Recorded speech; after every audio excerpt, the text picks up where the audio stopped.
ஆதியே துணை.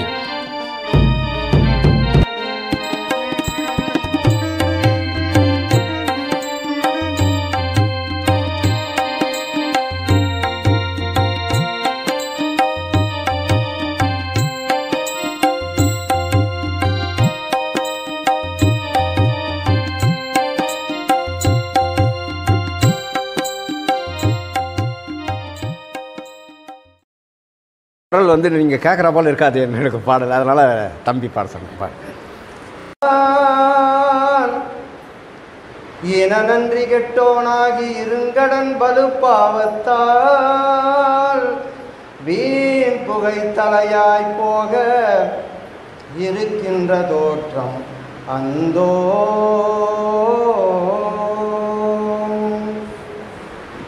ஆசை உண்டேல் பம்மின் இங்கே அருஜோதி பெருமான் அம்மையுமாய் அப்பனுமாய் அருளும் அருளாளன் ஏசரனித்து என்னை ஆட்கொண்டு எண்ணியவாறு அளித்தான் எல்லாம் செய் வல்ல சித்தன் என்னுயிரில் கலந்தான் தேசுடைய பொதுவில் அருள் சித்தி நடம் புரிய திருவுளம் கொண்டு எழுந்தருளும் திருநாள் இங்கு இதுவே மோச உரை என்று நினைத்து மயங்காதீர் உலகீர் முக்காலத்தும் அழியா மூர்த்தம் அடைந்திடவே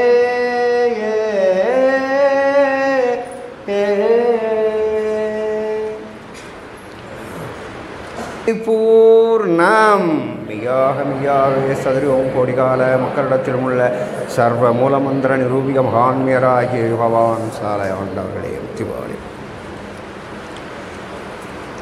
வல்லால் உன்னை பாட வாய்மணக்குதே வல்லால் உன்னை பாட வாய்மணக்குதே வஞ்ச வினைகள் என விட்டோடி தலை வணங்குதே எல்லாதுனது புகழை கேட்க செவினயக்குதே எல்லாதுனது புகழை கேட்க செவினயக்குதே என் தாய் தயவை என்னும் தோறும் உளம்பியக்குதே அப்படின்னு வள்ளல் பெருமான் பாடினாங்க. அந்த பாடலை நம்ம பாடுறதுக்கு நமக்கு கொடுக்கணும் இருந்திருக்கணும் அப்படிங்கிறத இந்த மெய்வெளி சாலைக்குள்ளே வந்த பிற்பாடு தான் நமக்கு தெரியுது. இந்த கோயம்புத்தூர் சபையை நடத்தி வரும், அதாவது ஒரு ஊரை நினைக்கும் போது அந்த ஊரில் இருக்கிற நமக்கு சிநேகமானவங்கள நம்ம நினைப்போம். இன்னும் கோயம்புத்தூர் அப்படின்னா தெய்வம் பேசியிருக்கிறாங்க கொங்கு நாடுன்னு நம்ம சொந்தக்காரர் யாரும் அங்கே இல்லை போலதே, நம்மளை யாரும் கூட மாட்டாங்களே அப்படின்னு. இப்போ இவ்வளோ பெரிய சொந்தங்கள் இந்த கொங்கு நாட்டில் இருக்குது, இவ்வளோ பெரிய சொந்தங்களை உண்டாக்கி வைத்த அந்த தெய்வத்துக்கு தான் நம்முடைய என்ன சொல்கிறதுன்னு தெரியல. இது ஒரு எங்களுக்கு கொடுக்கப்பட்ட வரம்.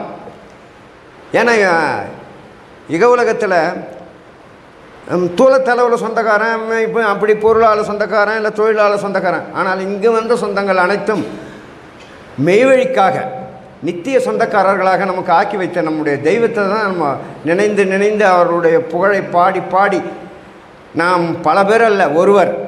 ஏன்னா நம்முடைய தெய்வத்துக்கு நீங்கள் எல்லோரும் ஒருவராக தான் இருக்கணுமே தெரிஞ்சு பல பேர் இருக்கணும். அப்போது நாம் எல்லோரும் தெய்வத்தை அவர்களும் ஒருவர் நாமும் ஒருவராக இருந்து ஒன்றே குலம் ஒருவனவை தேவனாக நம்ம தெய்வத்தை நம்ம எப்பொழுதும் நிற்கக்கூடிய வாய்ப்பு உண்டாக்கி தர உங்களுக்கு என்னுடைய மனமார்ந்த நமஸ்காரங்களை தெரிவித்துக் கொள்கிறேன். நான் முதல்ல எனக்கு பேச அவ்வளோவா வராது, ஏதோ கொஞ்சம் கொஞ்சமாக நம்ம கற்றுக்கணும். அப்போ தெய்வம் சொல்கிறாங்க, எம்மை பற்றி நீ பேசு, நாம் உன் நாவிலிருந்து பேசுகிறோம் அப்படின்னாங்க. இப்போ நம்ம பேசுகிறது எல்லாம் அவர்கள் தந்த அருள் அமுத வர்ஷிப்பு தான், அதுதான் நம்மளை பேச வைக்குது. அதனால் இதுக்கு சொந்தக்காரன் நான் அல்ல, இந்த சொத்துக்கு மொத்தம் சொந்தக்காரர் அவர்கள் தான். அவர்கள் நம்முடைய தெய்வ தந்தையாக இருப்பதால் அந்த சொத்து அனைத்தும் நம்மது, அந்த சொத்து அனைத்தும் நம்மது. இங்கே முதல்ல மெய்வழி வந்து பேசும்போது எல்லோரும் என்ன சொல்லுவாங்க, உங்கள் தெய்வம், உங்கள் கடவுள், உங்கள் வேதம் அப்படிங்க. இப்போ அந்த அக்கா பாடு பேசுனாங்க, நம்ம தெய்வம். அப்போ எல்லோரும் உரிமையாக்கி கொள்ளக்கூடிய ஒரு சொந்தமாக, உயிர் சொந்தமாக நம்ம தெய்வம் இருக்கிறாங்கன்னும் போது அவங்கள பற்றி பேச வாய்ப்பளிக்கிற உங்கள் எல்லோருக்கும் மீண்டும் மீண்டும் நான் என்னுடைய நமஸ்காரங்களை தெரிஞ்சுக்கணும். ஏன்னா இது இது இந்த உதவியை யாராலும் செய்ய முடியாது. நான் நினைக்கலாம், பேசுகிறதுக்கு கேட்குறதுக்கு ஒரு 10 பேர் வேணும், இல்லை நானேவா பேசிக்க முடியும். அப்படிப்பட்ட சொந்தங்களை உருவாக்கி இந்த வாய்ப்பை அளித்த இந்த கோயம்புத்தூர் சபையை முன்னின்று நடத்தும் அந்த எங் குல செல்வங்களுக்கு என்னுடைய நமஸ்காரங்களை முதல்ல தெரிவிச்சுக்கிறேன். அப்போ இங்கே புதுசாக வந்திருப்பாங்க, அவங்களுக்கு ஏற்ற போல் சில வார்த்தைகள் முதல்ல சொல்லிவிடுங்க அப்படின்னாங்க. உலகத்தில் நமக்கு எல்லோரும் சொல்லித்தர்றது கடவுளை கும்பிடு அப்படிம்பாங்க, கடவுளை கும்பிடுன்னு. நம்ம யாருக்காக கடவுளை கும்பிடுன்னு சொன்னாங்க, ஏதோ ஒரு பொருளை காமிக்கிறாங்க. நம்ம யாருமே கடவுளை ஏன் நான் கும்பிடணும், கடவுள்னா என்ன, கடவுளை கும்பிட்டா எனக்கு என்ன கிடைக்கும், கடவுளை கும்பலைன்னா எனக்கு என்ன நஷ்டம். அதான் இந்த புதுசாக வரவங்களுக்காக என்ன சொன்னாங்க, பேச ஒரு குறிப்பிட்ட பேர் வருங்க. அப்போ தமிழ் தான் நமக்கு நேராக சொல்லித்தருது, கடத்துக்குள்ளே இருக்கிற ஒரு கடவுள். இப்போ நான் காஞ்சிபுரத்துலேருந்து வந்தேன்னா என்ன சொல்லுவாங்க, காஞ்சிபுரத்தார். இல்லை இப்போ சென்னையிலேருந்து வரவங்க சென்னையிலேருந்து வரவங்க சென்னைக்கார். அப்போ இந்த கடத்துக்குள்ளே ஏதோ ஒரு வஸ்து அமர்ந்துருக்குது இல்லை, அதனால் அதுக்கு பேர் கடவுள் தான் தமிழ் நேராக சொல்லுது. இந்த வார்த்தையை தான் நான் முதல்ல தெய்வ வாக்கியம் கேட்கும்போது ஆச்சரியமாக இருக்குது. எல்லோரும் முருகர் கடவுள், சுப்பிரமணியர் கடவுள், இவர் கடவுள், அவர் கடவுள்னா, கடவுள்னா என்ன அப்படின்னா நேரான வாக்கியம். உன் கடத்துக்குள் ஒரு தலைமுறை காலம் குடியேறி உன்னை நாரவிடாது காத்து கொண்டிருக்கும் வஸ்து எதுவோ அது கடவுள். அதனால் ஒரு தலைமுறை காலம் நாரவிடாத காத்து கொண்டிருக்கிற அந்த வஸ்துவை எப்போனா சந்தித்து ஒரு தேங்க்ஸ் சொல்கிறியா, இப்போனா நம்ம கூப்பிட்றாங்க எதுக்கு ஒன்றாலும் பஸ்ஸு போட, ஏங்க இந்த ஊர் போய் எந்த பஸ்ஸு போகணும் உடனே நம்ம என்ன சொல்கிறோம், தேங்க்ஸுங்க ஐயா. ஒரு தலைமுறை காலம் உனக்குள்ளாக இருக்கிற அந்த வஸ்து உன்னை நாரவிடாமல் அந்த வஸ்துவை நீ ஒரு நாளாவது சந்தித்து, அதான் வானெல்லாம் சிறப்போனாகி வருகுவேன் என வாக்கிந்து தான் 7 கடனும் வாங்கி தரைதனியில் நரனாய் வந்தோன். கடன் வாங்கின்னு வந்தியடா, நீ கடங்காரன் தானே, அந்த செயலை செய்யலையே, நீ என்ன செய்ய போகிற அப்படின்ற அந்த செயலை செய்யாவிட்டால் தான் மரணமாகிய கொடிய இருட்கடல் தண்டனையாக வருகிறது. அப்போ அந்த கடவுள் எங்கே இருக்கிறாருன்னா, நம்முடைய தேகம் படைக்கப்பட்டதுன்னா 5 புலன்கள் நமக்கு கொடுத்துருக்குறாங்கன்னா, இந்த 5 புலன்களும் இறைவன் வெளிநோக்காகவே படைத்து விட்டான். இறைவன் இந்த வெளிநோக்குக்கு அகப்படாமல் நமக்குள்ளாகவே அமர்ந்து விட்டான். அவன் தெரியும் இவன் வெள்ளங்கமானவன் அப்படிங்க. அப்போது இறைவன் நம்ம போய் உள்ளே உட்காந்துட்டுமே இவனுக்கு சொல்லணுமே, ஏன் அரூபமாகி அந்த கடவுள் நமக்கு உள்ளே உட்காந்துட்டால, அதற்காக வேதங்களை தன் தீர்க்க தரிசியர்கள் கையில் கொடுத்து நமக்கு அனுப்பி அதுதான் சொல்கிறாங்க, நான் வந்தேன் வானெல்லாம் சிறப்போனாகி வருகுவேன் என வாக்கிந்து தான் 7 கடனும் வாங்கி தரைதனியில் நரனாய் வந்தோம். மனுஷன் இல்லை, மனுஷன் ஆகலைவன் நரன். நம்மளாம் எல்லாம் நல்லா மனுஷனா அப்படிங்காமங்க, இல்லை உன்னுடைய பிறப்பு நரப்பிறப்பு. வானலாம் சிறப்போனாகி வருகுவேன் என வாக்கிந்து தான் 7 கடனும் வாங்கி தரைதனியில் நரனாய் வந்தோன். ஈன நன்றி கட்டோனாகி இருங்கடன், ஜப்தி பண்ணுற கடன் இருங்கடன். என்ன செய்ய போகிற நீ வாங்கின்னு வந்திய? அப்போ இருங்கடன் பலு பாவத்தால் வீண் புகை தலையாய் போக இருக்கின்ற தோற்றம் அந்தோ அப்படின்னு நம்மளை தடுத்து கொள்கிறாங்க. என்கிட்ட வந்தேன்னா நான் யார் தெரியுமா, நான் தான் தெய்வ கண்ணாடி. அவரவர் உருவத்தினை அதிக தெளிவுபடுத்தி பிரதிபிம்பமாக காட்டும் தெய்வ கண்ணாடி ஆகிய அந்த தீர்க்கதரிசி ஆகிய மகத்துக்களை போய் நாம் சரணடையும் போது அவர்கள் நமக்குள்ளே இருக்கும் அந்த கடங்குத்தாரில் அந்த எஜமானை நமக்கு அறிமுகம் செய்து வைக்கிறார்கள். அப்போ தான் நமக்கு அடரா கடவுள் அப்படிங்கிறவங்க. அப்போ என்னென்னா, கடவுள்னால் நமக்குள்ளே இருக்கிறவர், அவரை நம்ம அறிந்து கொள்ள முடியாது. அவரை அறிவிப்பதற்காக ஒரு தீர்க்கதரிசிமார்களை அனுப்பி வைக்கிறாங்க. அப்படி அவர்களை நாம் அல்ல தட்டினால் கடிதாகி அந்த நரகமானது நமக்கு சாவாகிய தீட்டு வரும். அப்படிங்கிறது தான் அடிப்படை ஃபண்டமெண்டல். இங்கே எல்லோரும் யாரை போய் கேட்டிங்கன்னா, கடவுளை ஏன் கும்பிடணும் அப்படின்னா, நான் நல்லா செல்வந்தனாக இருக்கணும், என் பசங்களுக்கெல்லாம் நல்லா கல்யாணம் ஆகி நல்லா வரணும், எங்கெங்கெல்லாம் சொத்து இருக்குதோ அதெல்லாம் நான் என் பேரில் எழுதிக்கணும், இதுக்கெல்லாம் உதவி செய்யணும் கடவுள் அப்படின்னு தான் இந்த கடவுளை பற்றி நமக்கு வேண்டதை இங்கே போருங்க பாருங்கள். கேளுங்கள் கொடுக்கப்படும்னாரு, இவன் கேளுங்கள் கொடுக்கப்படும். என்ன ஒரு பெரிய லிஸ்ட்டே எடுத்து போய் வச்சிருக்கிறான், எனக்கு இதை கொடுங்க அதை கொடுங்கன்னு. ஏன்னா நான் காது கொடு கேள் மகனே, உன் காதை என்கிட்ட கொடுன்னா வாயிலே கேட்டுங்க. எவ்வளோ நாள் தான் கேட்பேன், நீ கேட்காமலே உனக்கு 7 அமானதங்களை கொடுத்த அது தெய்வம் தெய்வத்தினுடைய வாக்கியங்களை படிக்கும்போது தான் அவ்வளோ இருங்க. உன்னை படைப்பதற்கு முன்னாகவே உனக்கு இன்னென்ன வியாதிகள் வரும் என்று அவைகளுக்கு உண்டான மூலிகைகளையும் படைத்து விட்டு உன்னை படைத்தான். எவ்வளவு இரக்கம்! அப்போ அந்த இரக்கத்துக்கு நாம் என்ன செய்தோம்? அவன் ஒன்றும் சொல்ல, எம்மை நீ சந்திக்க வேண்டும், அந்த சந்திப்பதற்கு உண்டான வழியை நான் சொல்லித்தரேன் அப்படிங்கிறாங்க. இதுதான் அடிப்படை நம்ம மெய்வழிக்கு ஃபண்டமெண்டல். அப்புறம் தான் நம்ம என்ன தெரிஞ்சுக்கணும், ஆஹா கடவுளை கும்பிடணுமா அப்படின்னா, வெளி உலகத்தில் போலி சாமியாருங்க என்ன பண்ணுறாங்க, நிறைய பேர் வந்துட்டாங்க. என்ன சொல்கிறாங்கன்னா, நமச்சிவாயன்னு சொல்லு, இல்லைன்னா எழுது. இவன் சொல்லிக்கினே எழுதிக்கினே செத்து போயிடுவான். அப்போ தான் நம்ம தெய்வம் அதனுடைய அழகை சொல்கிறாங்க. மந்திரம் அப்படிங்கிறதுனா, மந்திரம் ஒரு வஸ்து. மந்திரம் அதான் சொல்கிறாங்க, பேசாத மந்திரம். அப்போ நமச்சிவாயம் அப்படிங்கிறது சப்தமாக வந்துடுச்சு. ஆனால் நமச்சிவாயங்கிறது ஒரு பொருள் வஸ்து அப்படிங்கிறது தான் அங்கே முக்கியம். அப்போ பொருளை காட்டி நல்லா கவனிக்க வேண்டியது, நான் பொருள் இல்லாமல் சத்தம் கிடையாது, சத்தம் இல்லாத எழுத்து கிடையாது. இதுதான் ஃபண்டமெண்டல் அடிப்படை. அதுக்கு நம்ம புரிஞ்சு கொள்ளக்கூடிய ஒரு உதாரணம் என்னென்னா, ஒரு குழந்தை பிறகுது, குழந்தை தான் பொருள், குழந்தை தான் பொருள். 2-3 குழந்தை இருக்கும், வித்தியாசப்படுத்தணும்ல, அதுக்காக ஒரு நாமம், அதுதான் சப்தம். அப்புறம் நம்ம என்ன பண்ணுவோம், மறந்துடுவோம் எழுத்து. இங்கே என்ன பண்ணாங்கன்னா, பொருளை விட்டுட்டாங்க, சப்தம் எழுத்து. நமச்சிவாயன்னு சொல்லிக்கினே இருக்கு, லா இலாஹ இல்லல்லாஹ முஹம்மது ரசூலுல்லாஹ்னு சொல்லிகிட்டே இருக்குது. இதை எழுதிட்டே 1000 தடவை 1,00,000 தடவை. பொருளை விட்டு விட்டார்கள். அதான் இங்கே முக்கியமானது. எங்கே நம்ம எதை விட்டோம் அப்படின்னா, முக்கியமான அந்த வஸ்துவை விட்டு விட்டோம். ஏன் வஸ்து விட்டு விட்டோன்னா, அது இன்னது என்று நமக்கு தெரியாது. அந்த வஸ்து இன்னது என்று நம்ம தெய்வம் தான் மான்மித்திர அழகாக சொல்கிறாங்க. காலங்கடந்த காரிருள் காருண்ய கருப்பு அப்படிங்கிறாங்க. ஏன் சிகப்பு பச்சை நீலம் சொல்லலாம்ல? கருப்பு அப்படிங்கிறது என்ன அப்படின்னா, எந்த நிறமும் இல்லாதது கருப்பு. அது ஒரு நிறம் அல்ல, எந்த நிறமும் இல்லைன்னா அது கருப்பு. இது எப்பேற்பட்ட கருப்பு? காருண்ய கருப்பு அப்படின்னு சொல்லிட்டு கடைசியாக என்ன சொல்கிறாங்க, அந்த வஸ்து கூறிய இருள் வஸ்து.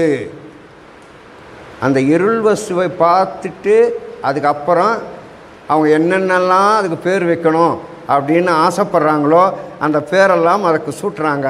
அதில் ஒரு பேர் தான் பஞ்சாட்சரம், அதில் ஒரு பேர் தான் அஷ்டாட்சரம், அதில் ஒரு பேர் தான் கலிமா.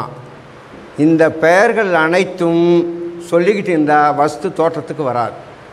அப்போ தோற்றத்துக்கு வருவதற்கு தெய்வ கண்ணாட ஒரு ஆசானுடைய அடிமையாகணும்.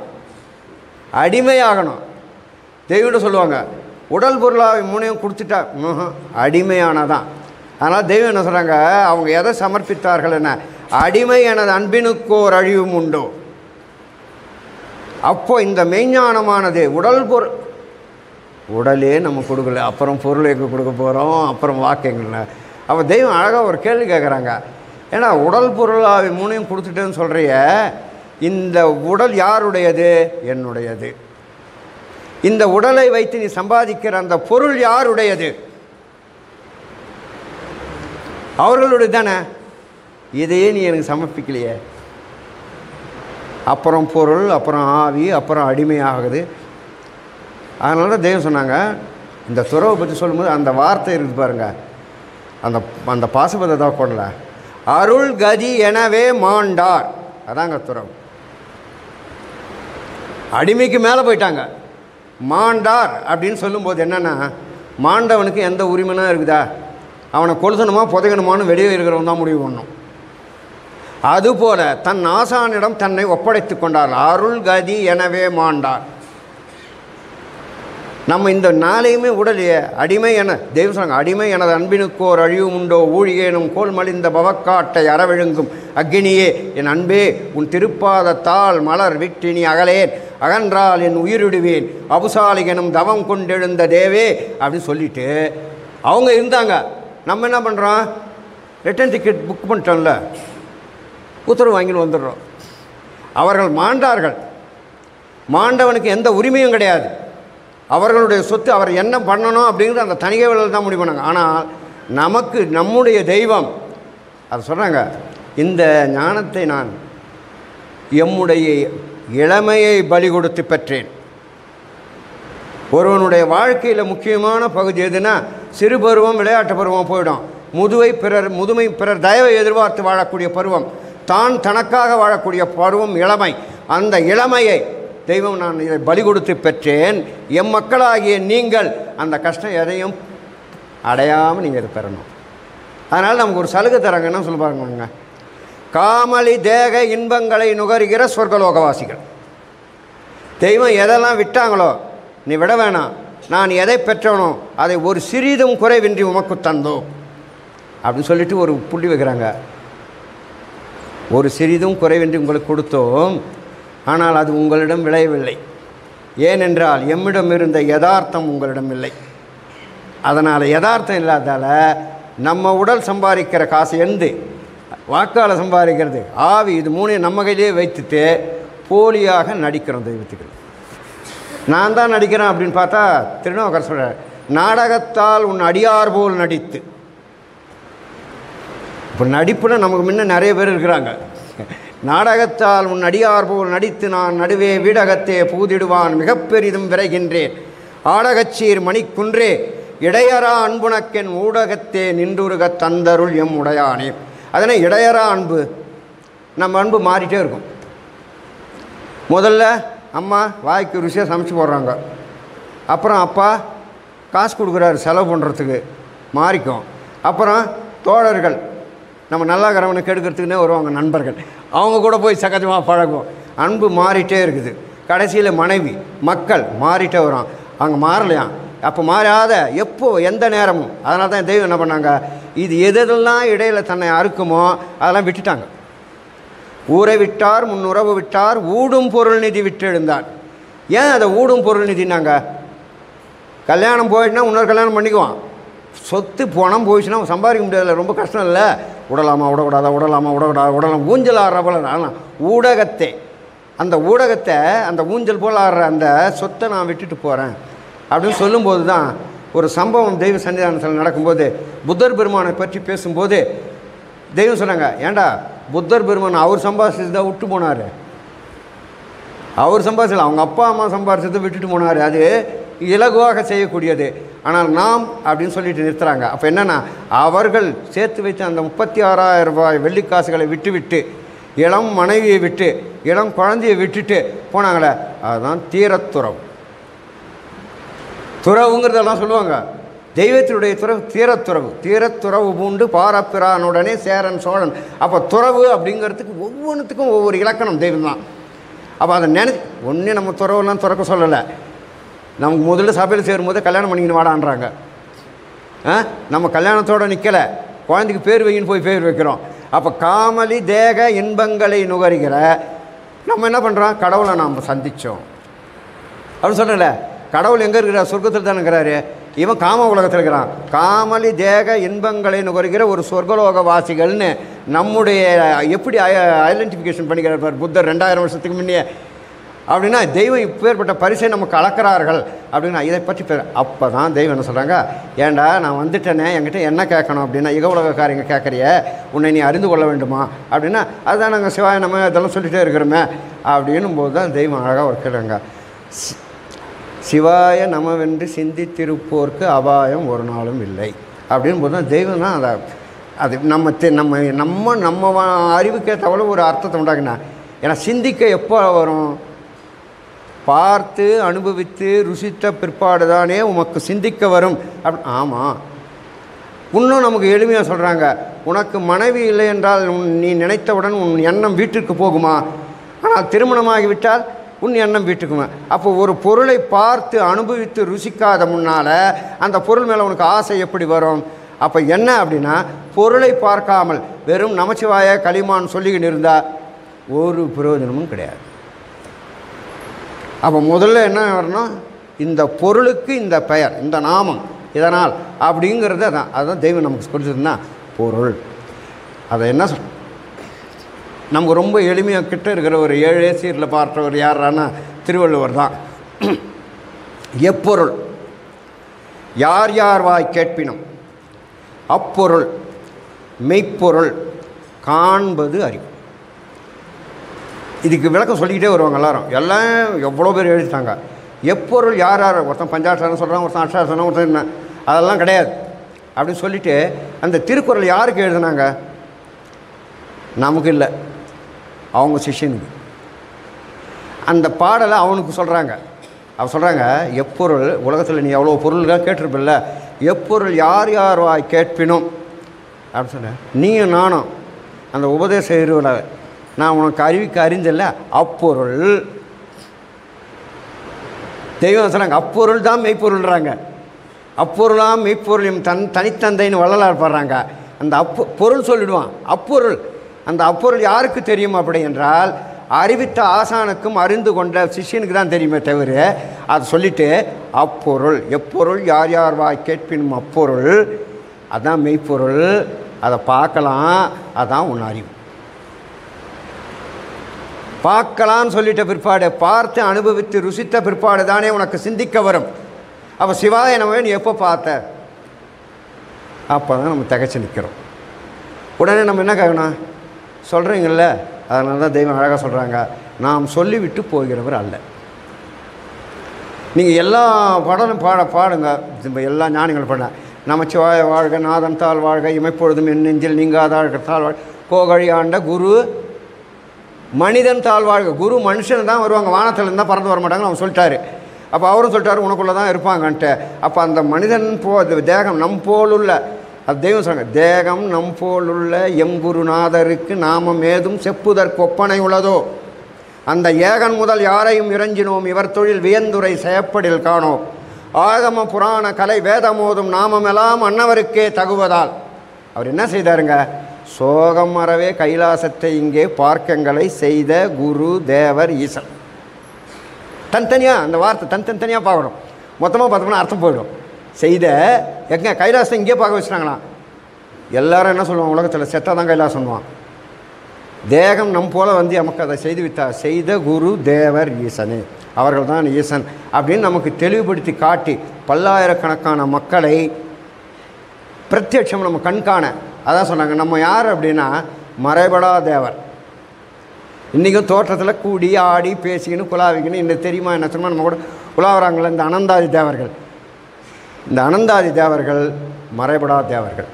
அதனால தான் மண்ணுட உங்களை தொடமாட்டேன்னு மறைபடா தேவராக்க வந்தனர் உலகுக்கு அம்மே அப்படின்னு பாருங்க. அப்போ அந்த மறைபடா தேவருக்கு என்ன தெரியும் அப்படின்னா, இக உலகமும் தெரியும், அக உலகமும் தெரியும்.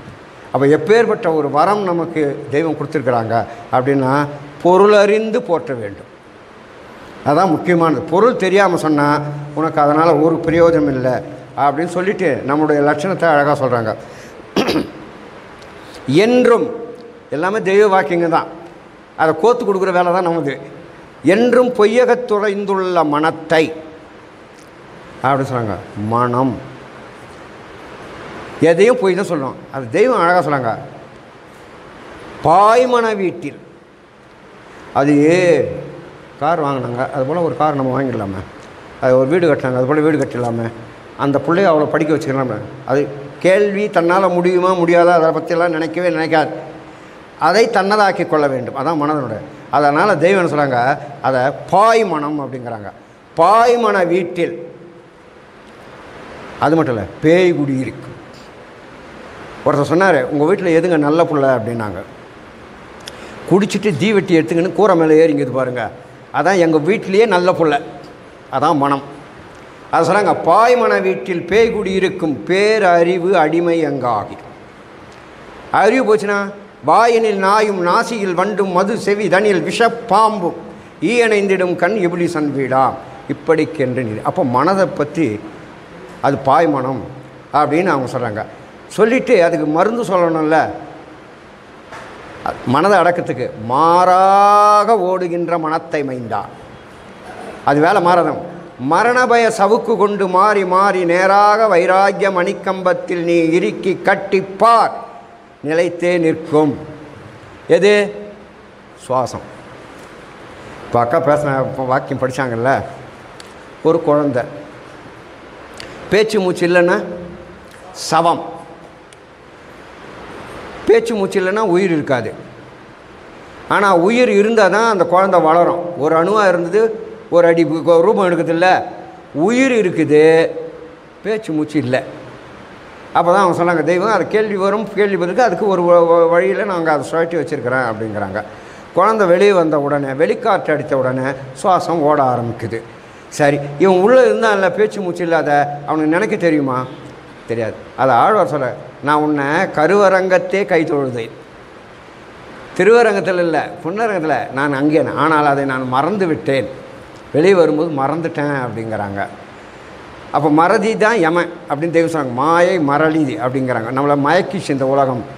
அப்போது தெய்வம் என்ன செய்கிறாங்க அப்படின்னா, மாறாக ஓடுகின்ற மனத்தை, இந்த மாறாக ஓடுற மனத்தை மரணபய சாகுண்ட.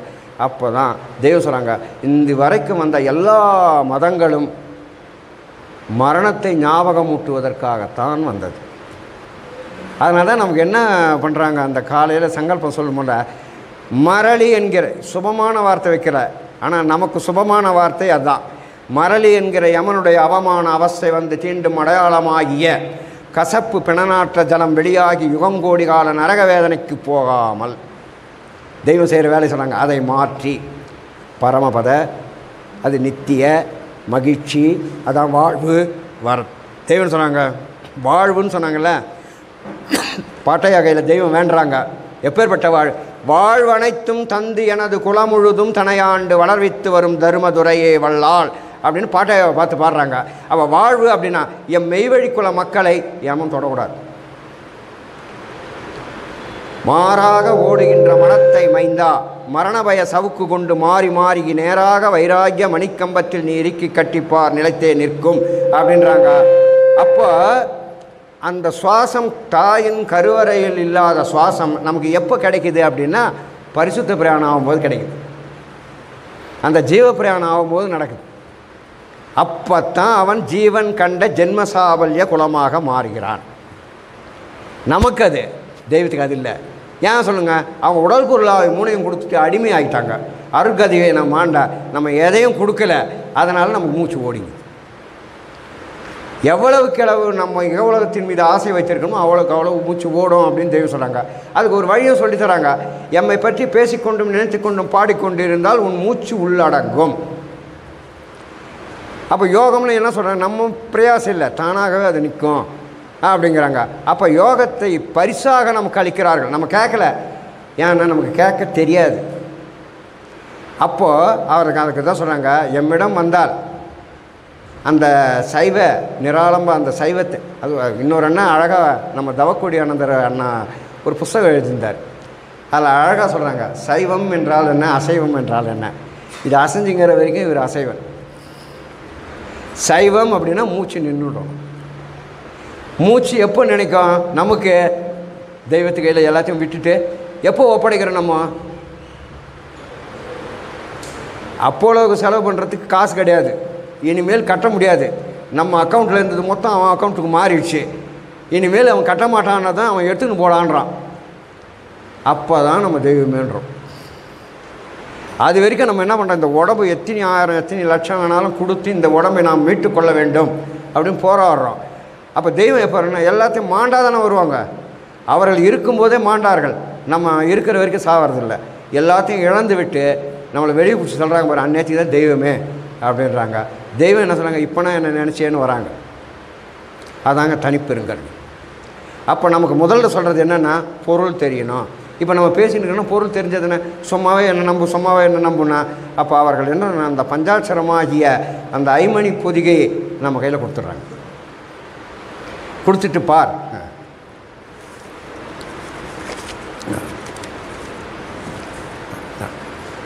நல்லது. அப்போ நமக்கு அவர்கள் என்ன சொல்கிறாங்கன்னா, ஒரு மதத்துக்கு ஆதாரமானது மூலமந்திரம் அப்படிங்கிறாங்க. நமக்கும் ஒரு மூலமந்திரம் கொடுத்தாங்க. அதில் என்ன சொல்கிறாங்க, தனித்தனியாக சொல்ல சர்வ மூலமந்திர நிரூபிக்க, எல்லா மூலமந்திரங்களையும் நாம் நிரூபிப்போம் அப்படிங்கிறாங்க. அது தெய்வத்தினுடைய வாக்கியம் சொல்கிறாங்க. மூலமந்திரத்தை பிரகாச பொருளாக கண்டவர்கள் தேவர்கள். மூலமந்திரத்தை வாயால் மட்டும் சொல்லிக்கொண்டும் அதை தேடிக்கொண்டும் இருக்கிறவன் மனு. தேடுற அளவுக்குனா இருக்கிறானே, தேடுறதுக்கு முன்ன புருஷன் தான் நரன். இதை தேடுறான் பாருங்க, அவன் மனு. மூலமந்திரத்தில் வாயால் சொல்வதை அல்ல தட்டுபவன் நரன். இதனால் என்ன பிரயோஜனம் இருக்குது, கடவுளை கும்பிட்றதால எனக்கு என்ன லாபம், அவன் நரன் அப்படின்னா. அப்படி சொல்லிவிட்டு அந்த மூலமந்திரம் என்னன்னா, அது ஒரு உயிர் உள்ள பொருள். இப்போ நம்ம முதல்ல எதை தெரிஞ்சுக்கணும், உயிரினை காட்டுவார் உலகமை குருவரன். அப்போ உயிர் மூலமந்திரம் அது ஒரு உயிர் உள்ள பொருள் வஸ்து. அதை முதல்ல பார்க்குறாங்களாம் தெய்வம். அந்த மான்மீகத்தில் அழகாக சொல்கிறாங்க,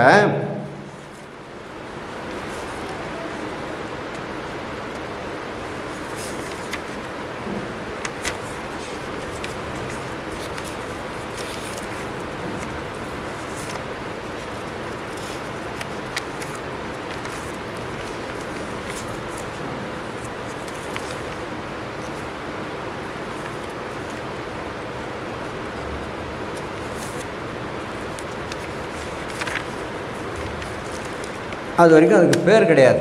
நாம ரூபமற்ற நாதாந்தத்தை பலுவலாமன் அப்படின்ட்டு அவங்க பாடிட்டே வந்து அது ஒரு பேர் வைக்கிறாங்க. பேர் வைக்கணும்ல, அதை சொல்கிறாங்க. அங்கனம் வெளியாகிறான் என்ற பிரம்ம பிரகாசமானது அண்டரண்டங்களெல்லாம் நிறைந்த ஏக கோடி சூரிய கரணோதயமாய் ஏக பிரளயம் போல் எழுந்து ஏகமாக நெருங்கி தேஜோமயமாக திரண்டு விரிந்து வீறி நிற்கின்ற அலங்கிருத அழகிலங்க எங்கும் கொப்பளித்து கொண்டு பெருங்காரிருள் நெறிய தன்னுடைய ஒப்பற்ற வேகம் தங்கிய நெடிய கிரணக்கரங்களை பகிரண்ட உச்சி வரை நீட்டி தடவிற்று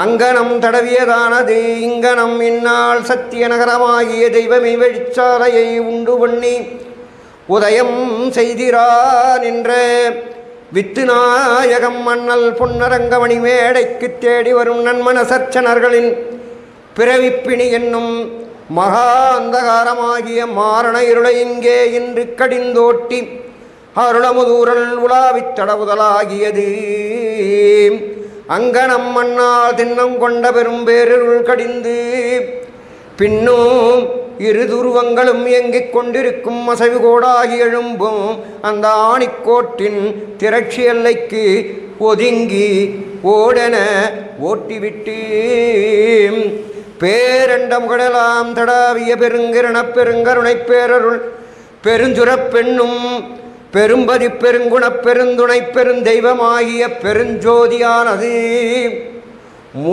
முதலாக அது என்ற நாமமும் ஆதி என்ற நாமமும் பிரகாசித்து கொண்டு எழுந்து நின்றது. முதல் நாமம் அதான் அப்படிங்கிறது. எனக்கு கொஞ்சம் ஞாபக சக்தி கம்மி, அதனால தான் எழுதி வச்சுட்டு வாசிக்கிறேன். அது சொல்ல வேண்டியது அது ஞாபகம். அதை தான் தேவன் சொன்னாங்க, சிந்தித்து பார்க்க வேண்டும் என்றால் ஒரு தடவை அது கண்டு அனுபவித்தால் தானே உனக்கு சிந்திக்க வரும். அப்போ அந்த அதுன்னு அந்த பொருளை சொல்லிட்டாங்க. அடுத்து அதை அழகாக அதை சொன்னாங்க. இன்னும் அழகாக பார்த்தவங்க, வெட்டாத சக்கரம், பேசாத மந்திரம், வேறொருவருக்கு எட்டாத புஷ்பம், இறையாத தீர்த்தம், இனி ஆறாலும் கட்டாத லிங்கம், நெஞ்ச கருத்தினுள்ளே கைகால் போய் முட்டாத பூசையன்றோ என் குருநாதன் மொழிந்தது. அப்பேற்பட்ட ஒரு அடையாளம் சொல்கிறாங்க. இப்படி இருக்கும் நம்ம தெய்வம். காலகாலம் கடந்த காரில் கருப்புன்னு சொல்லிட்டு அதை வர்ணிக்கிறாங்க. அது இன்னதுன்னு அதை யாராலும் விளங்கி கூட. அதனால் சொல்ல கூறிய இருள் வசுவானது அப்படின்னாங்க. தாய்மானவர் என்ன சொல்கிறாரு, அங்கிங்கே நாதபடி எங்கும் பிரகாசமாய் ஆனந்த பூர்த்தியை சொல்லிவிட்டு பேர் சொல்லுங்கன்னா அது வேணும் முடிச்சிட்டார் அவர். அங்கே முடித்த அந்த அது எதுன்னு நமக்கு சின்னால தெரில. தெய்வத்துக்கிட்ட வந்த பிறகுனா அது என்று முதலாக ஆதி என்ற நாமமும் பிரகாசித்து கொண்டு எழுந்து நின்றன அப்படின்னு தாயுமானவர் முதல் கொண்டு யாராலும் சொல்லி நமது மரமண்டம் இல்லை, அதனால் நமக்கு பேசிக்கிற விளக்காது இல்லை. அதனால் புட்டு அக்கக்காகவே சிக்கல் இல்லாமலே அரியருள் மறையரசி. எதுவும் நமக்கு டவுட்டே வரக்கூடாது. ஏன் டவுட் வரக்கூடாது? தாய்மானவருக்கு பஞ்சாட்சரம் தான் தெரியும். நமக்கு என்னென்னா இங்கேருந்து தூர தேசமாக இருக்கிற அரபு தேசத்தில் இருக்கிற களிமாவும் சொல்லி தராங்கல்ல, லா இலாஹ இல்லல்லாஹு அப்படிங்கிற அது பஞ்சாட்சரன்றாங்க, அலிபுலாம் பஞ்சாட்சராங்க. அதனால் நம்ம பஞ்சாட்சர அரியவென்று மறைகளெல்லாம் அறைந்த பஞ்சாட்சரம்னு சொல்கிறாங்கன்னா எழுத்துக்களை சொல்கிறது கிடையாது. எல்லா எழுத்தும் அதுக்குள்ள அரியவென்று மறைகளெல்லாம் அறைந்த பஞ்சாட்சரத்தை என் குரு ஐம்மணியின் பொதிகை என்றார் அறிந்த குழுக்கும். அது ஏன் ஐம்மணின்னாங்க? 5 மணிகள்னு சொன்னோம்ல, ஒருமையிலே சொல்லிக்கிறாங்களே, 5 ஆச்சு, அது பன்மை தானே அப்படின்னா ஒன்றுக்குள்ளே ஒன்று இருக்குது. அதனால தான் அவர் பாடுறாரு ஜோதியுட் ஜோதியுட் ஜோதி. அப்போ அந்த அலிஃப்லாமீம் வெறும் வார்த்தையாக இருப்பதை அது தெய்வத்தை போல சர்வ மூல மந்திரங்களையும் பிரத்யட்சமாக ரூபத்தில் தாந்து காட்டி சுட்டி காட்டி கற்பித்தவர்கள் இதுவரையும் இல்லை, இனிமேலும் இல்லை. அதான் சொன்னாங்க.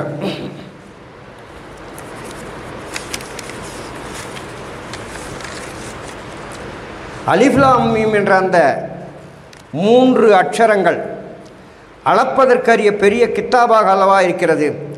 வேத மந்திரங்களை சும்மா வாயில் சொல்லி கொண்டும் மெய்ப்பொருள் வரும் என்றால் பொய்ப்பொருளே வராதே, உருப்போட்டால் வரணுமே, வருவதில்லையே, அதுவே வராத போது அந்த அழியாத பொருளாகி அந்த அலிஃப்லாமீமாக உங்களுக்கு வரும் அப்படின்னு கேட்கும்போது ஆமாம் நிஜம். இப்போ காஞ்சிபுரத்தில் ஒரு பழம் சொல்லுவாங்க, காஞ்சிபுரத்தில் போய் காலாட்டிங்கன்னா இந்த சாப்பாடு வரும் அப்படின்னாங்க. தனியாக அர்த்தம் புரிஞ்சுக்கணும். காஞ்சிபுரத்தில் போய் ஒரு தென்னை மேலே உட்காந்துங்கன்னா காலாட்டிங்கன்னா கால் தான் வீங்கிச்சே தவிர்த்து சாப்பாடு வரல. அப்போ தான் சொல்கிறாங்க காலாட்டுறதுன்னா காலாட்டின்னு இருக்குது இல்லைப்பா, தறியில் பெடல் மெரிக்கணும், அது மெரிச்சுன்னா உனக்கு சாப்பாடு வரும். அதே போல் இங்கே என்ன சொல்கிறாங்கன்னா வாயில் சொல்லும் மத்திரங்கள் வாய் சத்த பின்னே வஞ்ச யமனுக்கு பதில் வந்து சொல்லுவோம் அப்படின்னு சொல்லும்போதே தெய்வம் என்ன சொல்லிட்டாங்க அப்படின்னா வாயில் சொல்கிறதால ஒரு பிரயோஜனம் இல்லை, கண்டு அனுபவித்து ருசித்த பிற்பாடு தானே சிந்திக்க வரும். அதனால தான் தெய்வம் சொன்னாங்க வாயே செத்து போகுது, முதல்ல ஏமா எதை உருவிடுறான், வாயை தானே உருவிடுறான், அப்புறம் எங்கே சொல்லுவேன். அப்போ அது இந்த அறியாத பொருளை உனக்குள்ளாக இருக்கிற அந்த பிரம்ம பிரகாச உன்னை உயிராகி அந்த ஆணி முத்தை அது சொல்கிறாங்க. தெய்வம் ஒவ்வொன்றையும் பாருங்க, ஜாதி குலம் பாராதே இருந்த மணி மந்திர மௌன வித்து, அது பேசாது. நான் தான் உனக்குள்ளே இருக்கிறேன்னு ஒரு தலைமுறை காலம் சொல்லுதா? சொல்கிறதுக்கு ஒரு ஆளை எதற்கத்தான் உட்கார வச்சது? ஜாதி குலம் பாராத இருந்த மந்திர மௌன வித்து அப்படிங்கிறாங்க. அப்போ நம்ம தெய்வம் குரு யார்? நம்ம தெய்வம் யார் சொல்கிறாங்க? அவங்களும் சொல்கிறாங்க பேசும் குருபரன். தெய்வம் யார்? பேசலைன்னா எதனா தெரியுமா நமக்கு?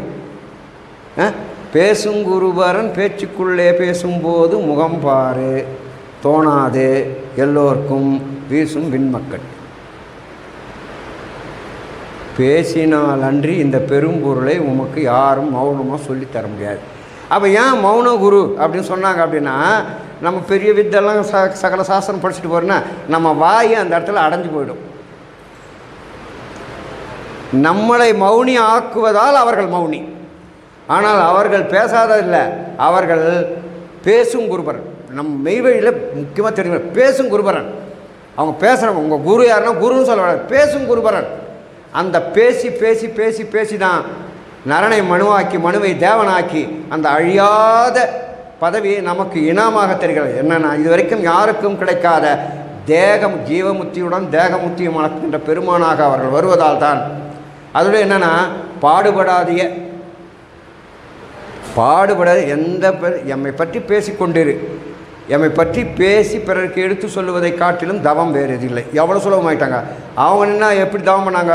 ஊன்றி நின்ற வரக்காலம் உருமழை பணிவை தோன்றா ஆண்டையனோடொன்றாய ஆன்மலோகத்திற் பாய்ந்து கூண்டுடை தவத்தங்கேறி, செத்துட்ட தவம் இல்லை, கூண்டு உடை தவத்தங்கேறி கோடி பல் கோடி காலம் ஆண்டரும் விதியும் தாண்டி அகம் பிரம்ம தூன்றினார். அப்படி செய்த தவம், அந்த தவத்தால் கிடைக்கிற அந்த பலன் நமக்கு தெய்வம் சொன்னாங்க எம்மை பற்றி பாடிக்கொண்டும் பேசிக்கொண்டும் இருந்தால் உமக்கு இனாமாக தருவது. ஆனால் தெய்வம் நம்மளை பற்றி கணிக்க சொன்னால் புண்ணியம் வாங்கிடும் புறங்கையினர்ன்றார். நம்ம 1000 தான் சொன்னாலும் இந்த நாயை குளிப்பாட்டி நடுவுட்டில் வச்சாலும் அதை வாழை கலப்பின்னு எங்கேயோ போயிடணும். அதே போல் நம்முடைய மனம் சார்ந்து இருக்கிற வரைக்கும் அதெல்லாம் சொன்னாங்க, மனத்தை பலி கொடுக்க வேண்டும் அப்படின்னு சொல்லிட்டு, மனம் ஒரு குரங்கு அப்படின்னு தெய்வத்து முன்னால் சொல்லலை. இல்லை, இங்கே அந்த மனமானது ஒரு பஞ்சகல்யாணி குதிரையாக தன் ஆசானையை சதா சர்வகாலமும் சுற்றி வரக்கூடிய ஒரு சிறந்த குதிரையாக மாறுகிறது அப்படின்னு தெய்வம் சொல்கிறாங்க. அப்போ தெய்வ சன்னிதானத்தில் அவர்கள் தரிசித்த உடனே நமக்கு என்ன நடக்குதுன்னா, அதுதான் முதல்ல பாடினா பாருங்க, அத்திமாபூரம் மன்னல் பராபர சுத்த பாண்டூரை சொன்ன நக்கலை. என்ன கலை அது? நயனக்கலை.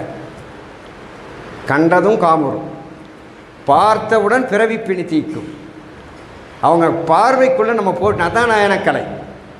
அதுதான் நம்மளை மயக்கிச்சு. பாட்டையாக கூட ஏன் போகிறாங்க தெய்வம்?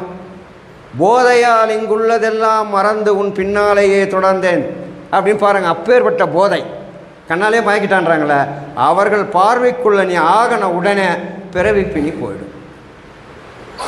பிறவி பிணி போச்சுன்னு நமக்கு தெரியாது, எமனுக்கு சொல்லிடுறாங்க, இவனை தொடாத, இவன் என் புள்ள அப்படிங்கிறாங்க.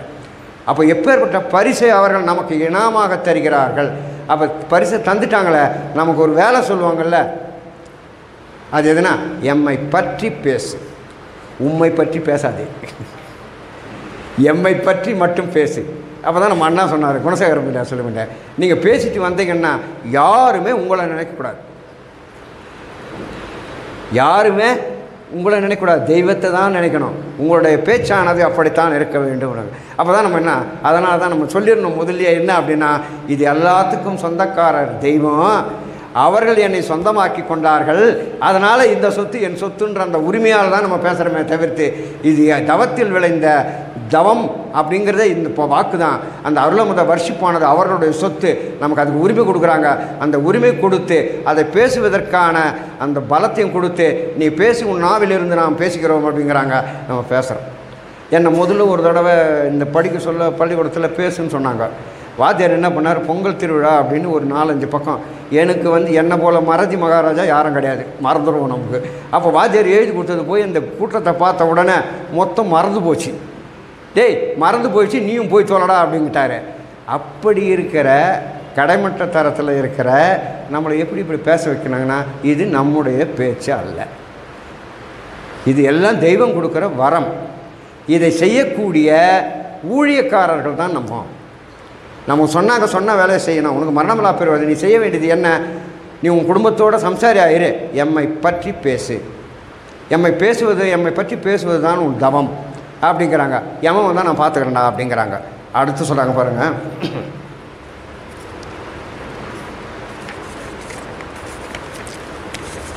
பொருள் அப்படிங்கிற தெய்வம் ஒவ்வொரு வார்த்தைகளையும் நமக்கு பிரித்து சொல்லும்போது தான், இப்படிலாம் அர்த்தம் இருக்குதா அப்படிங்கிறாங்க.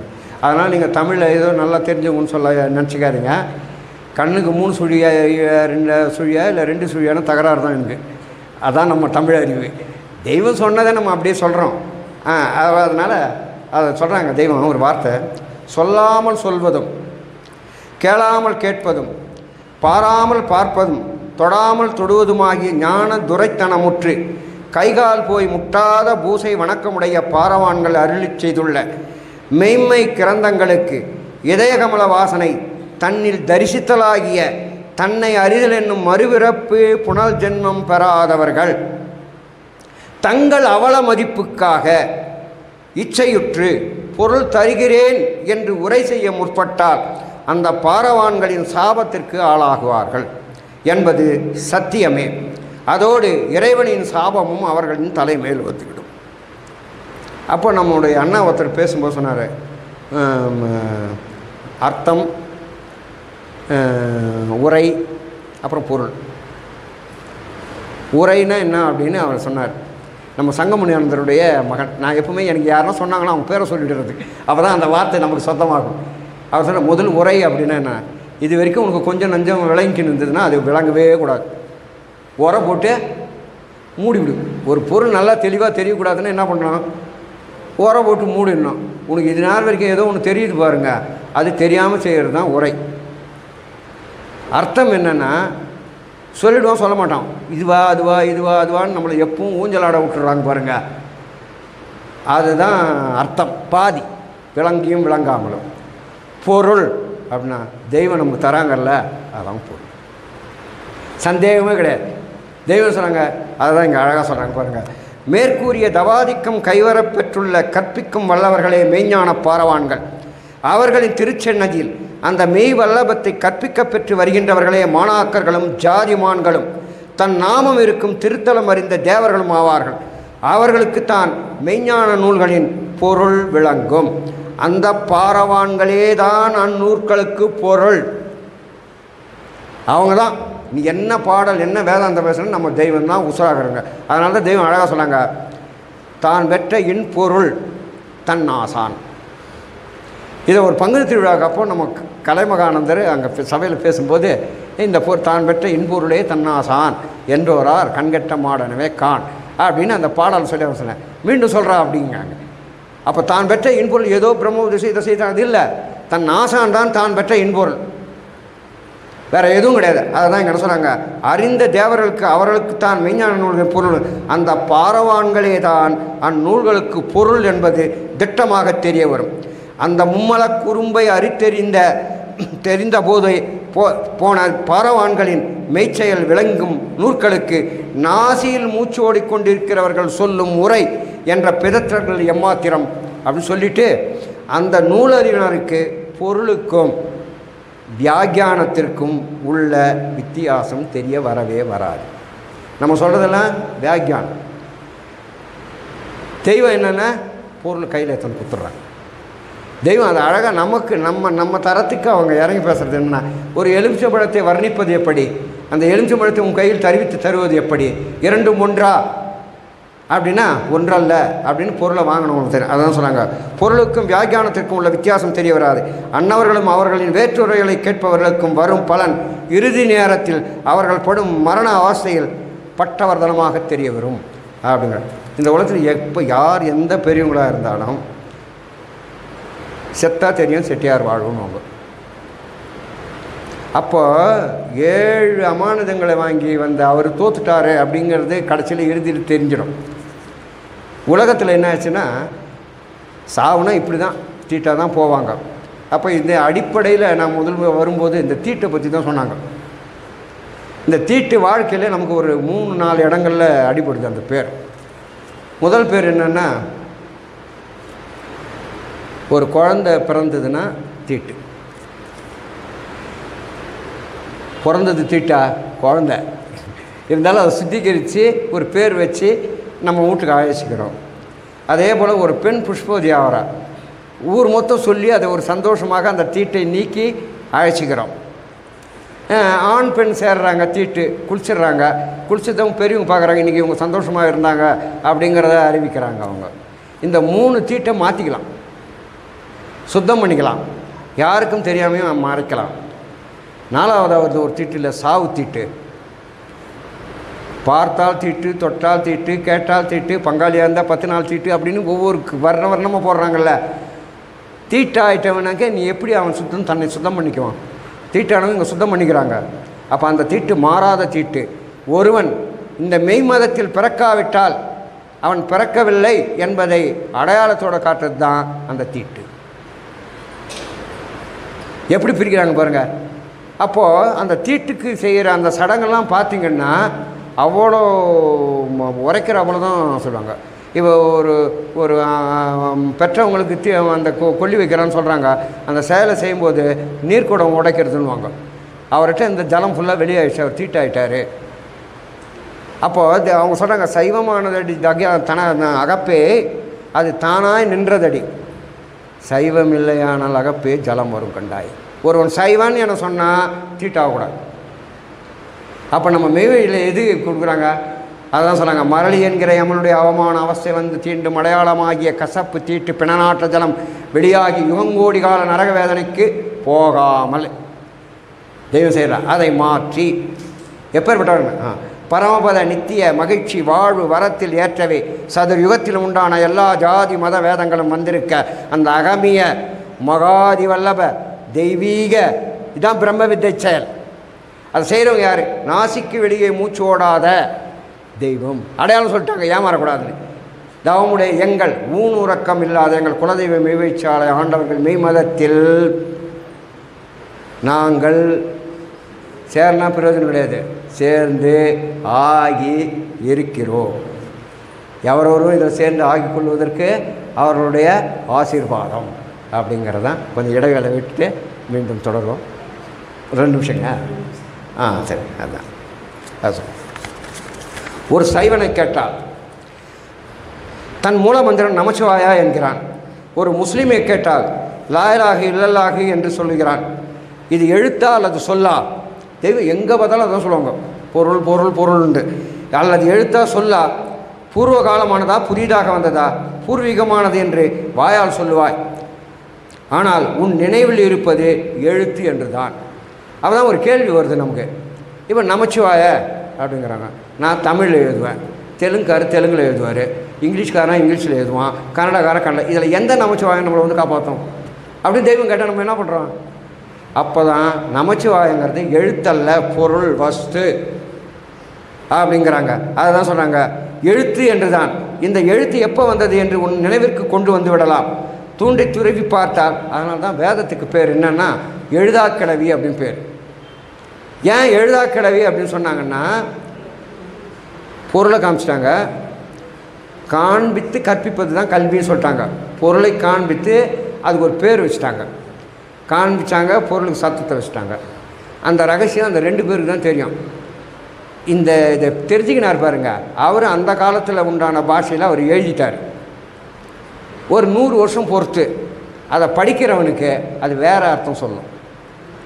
அதனால் எப்பவுமே வேதம் அப்படின்னா எழுதாதது எதுவோ, எழுத முடியாதது எதுவோ அது வேதம். எழுதுனா அர்த்தம் மாறிடும்.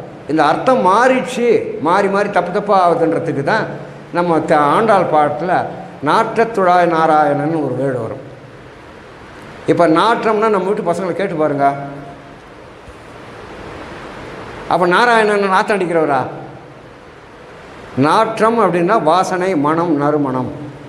இன்றைக்கி இருக்கிறவங்களுக்கு போய் அந்த சொல்லுக்கு என்ன அர்த்தம்னு கேட்டால் நாற்றம் அப்படின்னு மூக்க பிடிச்சிக்குவான்.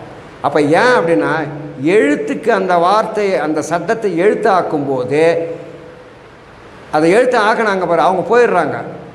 புதுசாக வரவன் பாரு, அவனுக்கு சொல்லி கொடுத்த வாத்தியார் எப்படி சொல்லித்தராரோ அது போல் மாற்றமாக போயிடுது. அதே போல் எப்பவுமே எழுத்தாகும்போது சரியான அர்த்தம். இப்போ நம்ம இருக்கிறோன்னு வச்சுங்க, தெய்வம் நமக்கு ஒரு பொருளை விளக்குறாங்க, நம்ம முகத்தை பார்க்குறாங்க, நமக்கு விளங்கலைன்னா விளங்குற வரைக்கும் பேசுகிறாங்க, அவங்க விளங்குற வரைக்கும் பேசுகிறாங்க. ஆனால் இப்போ பிரிண்டில் படிச்சிடுறாங்க, படிச்சுட்டு என்ன பண்ணுறான், அதை சொல்கிறான், அதுக்கு வியாக்கியானம் சொல்கிறான், இவனுக்கு அறியாதம், தப்பு தப்பாக அர்த்தம் சொல்கிறான். அப்போ என்னென்னா எழுதி வைக்க. அதனால் சொன்ன தெய்வம் வேதங்களுடைய எழுத்தை வந்த உடனே அவைகள் எல்லாம் மாற்றமாக போதிக்கின்றன. அப்போ தெய்வத்துக்கிட்ட வரும்போது தான் இப்போ நம்மளோட என்ன சொல்லுவோம், மெய்ப்பொருள் வேணும், அப்பொருள்னு யாரும் சொல்ல மாட்டாங்க. தெய்வம் அந்த அப்பொருள் அப்படிங்கிற அப்படியே யூஸ் பண்ணுறாங்க. மான்மீகத்தில் அப்பொருளாம் சிவன் திருவாசகத்தில் யூஸ் பண்ணுறாங்க. அந்த அப்பொருளுக்கு யார் அர்த்தம் சொல்ல முடியும் அப்படின்னா, பொருளை காட்டி சப்தமாக தம்முடைய நாதத்தை நம்ம செவியில் ஊட்டி இன்னது இன்னதென இன்னதுக்கு இன்னதென ஓர் வகை மூவகை ஐவகை எண்வகை பொறுப்பும் உள்ளத்தில் உரிமை உற மெய்ப்பொருள் மெய்ப்பயன் மெய்யாகவே எதிர்முகத்தில் வைத்து போதிக்கப் பெறும் நவக்கிரக கோளறிவாளராகிய ஓர் யதார்த்த தேவகுருயின்றி கல்வி வீடு பதம் காண முடியாது. அப்புறம் கொஞ்சம் ரெஸ்ட் எடுத்துக்கின்னு தொடரலாம். எல்லோருக்கும் நமஸ்காரம்.